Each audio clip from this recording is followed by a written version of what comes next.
Hello and welcome to the Stockton Junction November update.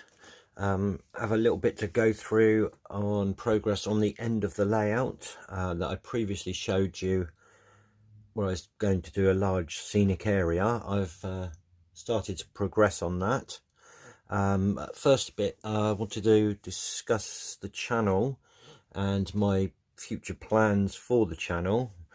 I would really like to move the channel forwards in a very big way. I'd like to start doing more how-tos, more content that people would find useful, maybe the occasional reviews, that sort of thing. But the problem is obviously that I'm struggling with being able to do these things, not with just time but money as well, etc. And I don't like to, well, beg, as you may say, and I'm not going to beg, but I would ask if anyone's got any comments on how they'd like to see the channel progress and move forwards. I would seriously like to make the channel a lot better with more content that's related to what people want. So any comments on that would be very much helpful. But just on another note, I do have a Patreon account. I would appreciate if anyone was willing to help on that. I'm not asking for a lot, maybe just 50p a pound a month. But if quite a few people did that, it'd make a big difference. It'd enable me to buy the video editing software I need, a proper camera holder, items to do how-tos, etc. And also on my Patreon account is an email address that is linked only for the use of people to contact me with. It's not used for any other purpose, but it's literally an email address so people can contact me. They can send me whatever they need to send me, if they want the messages, etc., images, anything they find interesting or useful. Use it for requests on how-tos, etc. Basically any way they want to contact me privately regarding things they'd like to see on the channel, and or for whatever reason. If you do like my channel and you'd also like to see it move up and progress to better things, I would urge you to help with that. That would be much appreciated. If you don't feel that you would like to, don't feel obliged. I mean, at the end of the day, it is a hobby, but it's one that costs a lot of money, and at the moment I'm struggling to be able to bring you content because I'm struggling to buy the things that I need to do the next areas with, etc. Anyway, moving on from that, I'd like to show you what I have been progressing with and talk about the plans of what will be happening in the areas as we progress on this end area. If you remember, I showed you the end of the layout where there was a shelf above. I did say that I was going to do a very big town village area type scene in this area, and as you can see, I have started. But to give you some idea of how large this is, it's 8 foot wide across there. This back section there is getting on for 25 inches deep. The front section is getting on for another 35 inches deep, so it is a very large area to work on where there's no trains. But what I'm thinking is about modelling, because yes, I've got all the layout with the trains on. I've got a town scene I'm going to do the other end. What I want is just purely a modelling area, something to really show the skills and you know, practice new techniques, do all different things with. So let's just go through what is going to be where. So first of all, where the trucks go down, I have made a tunnel entrance there, and where the road originally came up, I've now joined that up. So what I'm planning on doing is maybe some sort of field, this part here, maybe sheep field or something that could actually blend in with a fence going across into that bit, so we'd have some sheep along there as well. The back section here is going to be a cricket field. Obviously it's going to be a village scene, so we can have a lot of villagey things. I'll have a pavilion, a full cricket match going on there. Obviously I'll hide the back with trees, etc. As we move around, so basically the road will come up there, it will follow this line here and round to there where I've drawn. That is some still wet plaster there, so I haven't drawn on that.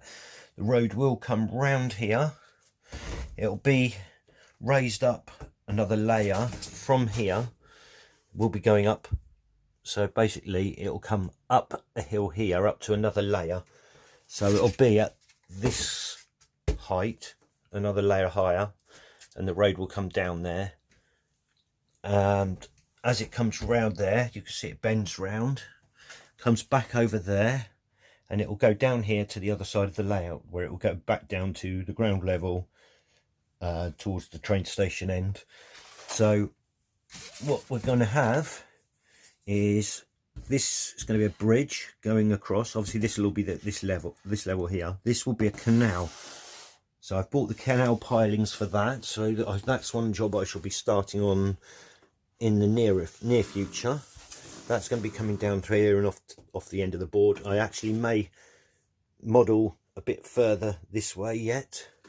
But from this corner here, I'm going to have the road going up to here and round to about there. That's actually going to, the road tarmac is going to stop there. There shall be a little pulling car park here, and all of this area here will be woods. So the idea of that will be, it's a little car park where people stop, take their dogs for a walk, etc. Going on from about here all the way along, as you can see I've started to dig it out, is going to be a farm track. So your typical slightly rutted track with a bit of vegetation in the middle, tyre tracks in it of tractors, etc., that sort of thing. There'll be a farm at the end there. That's a scale model scenery barn that I've just placed there for now. It's not actually going to go there, it'll be further back towards the rear. That's where the farm area is going to be, and that is the, as I said, the scale model scenery barn kit. I'm actually going to convert it to have sides as well, and as a rear. That's why there's plasticard strips there as support for the, the where the corrugated would be attached to. So that's something I'm working on at the moment. So I've got the farm track to do. As you can see there, there's another section cut out. So in between the car park there and this cut out section is going to be a field. So there'll be maybe a tree and fence line here. There's the entrance to the field, and there'll be a fence going along here somewhere along that contour, and that will be a stables horse field. So that's another area I'm going to work on in next. I'll be working on this top section first for obvious reasons, because obviously I can't, this bottom section I can't work on it and then get over there, so I've got to do all of the top apart from the side ends. I can do that end and that end, but these center sections aren't in yet. I can remove these, sit on the boards to get up to the back to work. So what have we got there? That is going to be a stream. So I'm going to be doing a proper stream there, a proper pebbly stream with bits of greenery in the water for weeds, etc. Coming across there, there'll be a little bridge, farm type bridge there.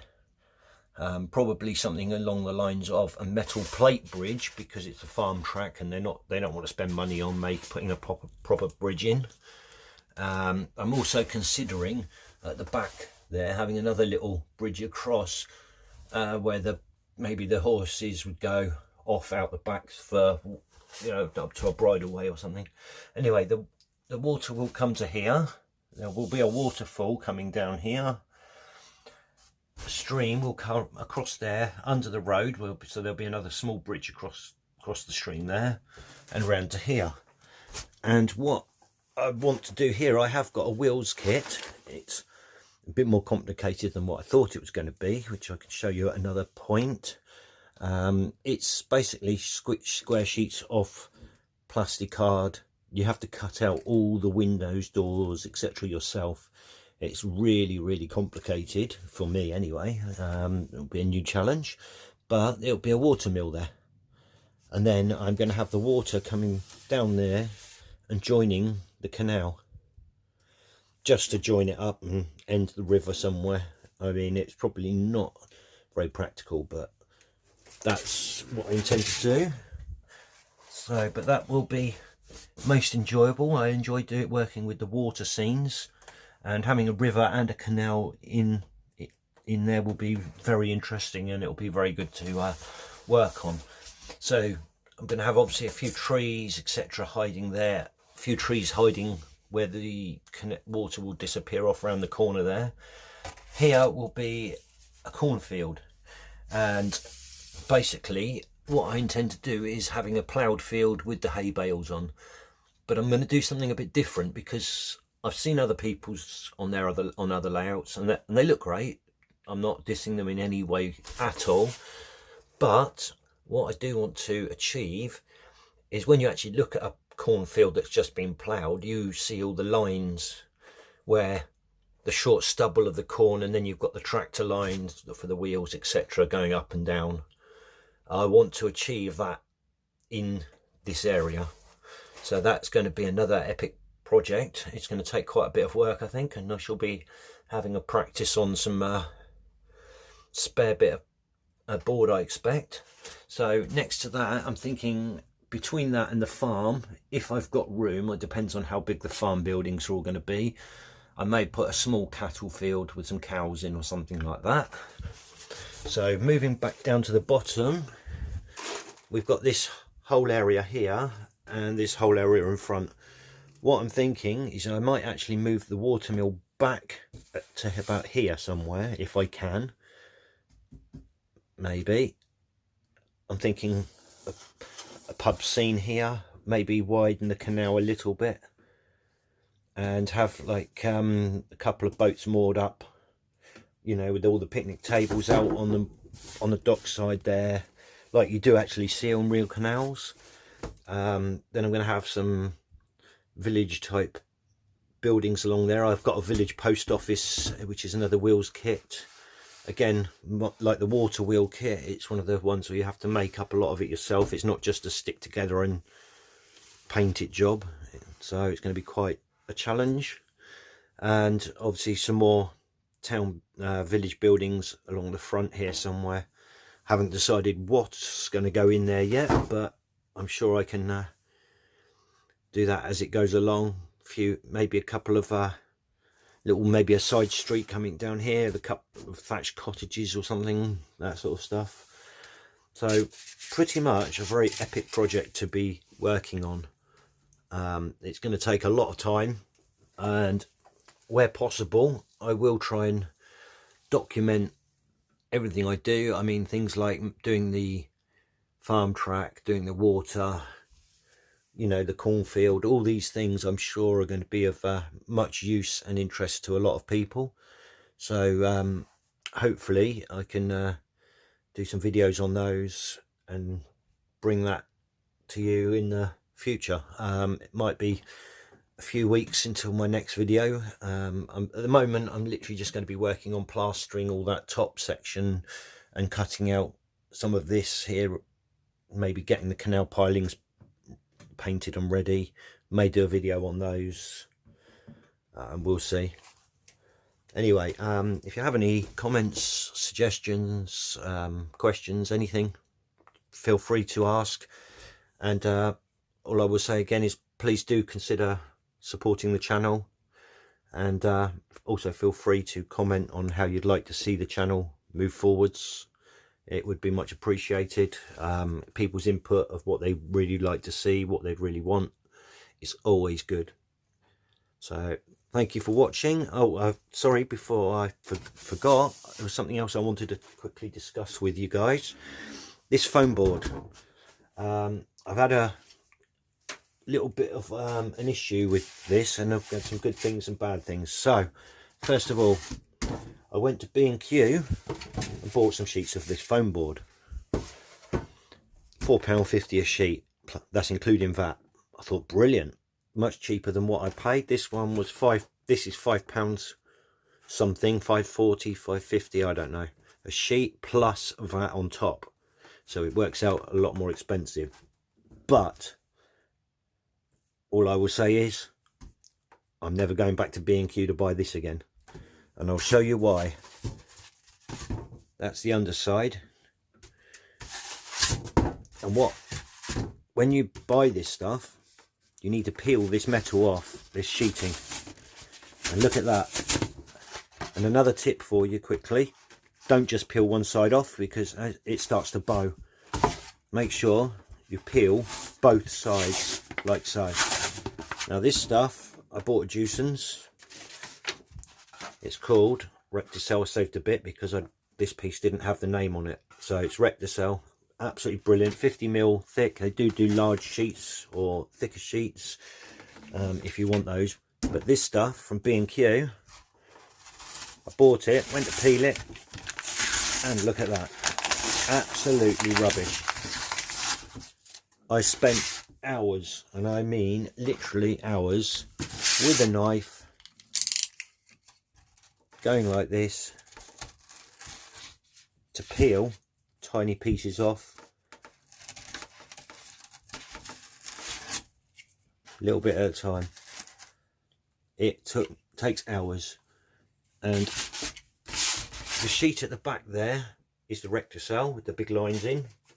Don't worry about the lines, because you're going to, whenever you use this stuff, the best thing to do is coat it in plaster like that, sand it down.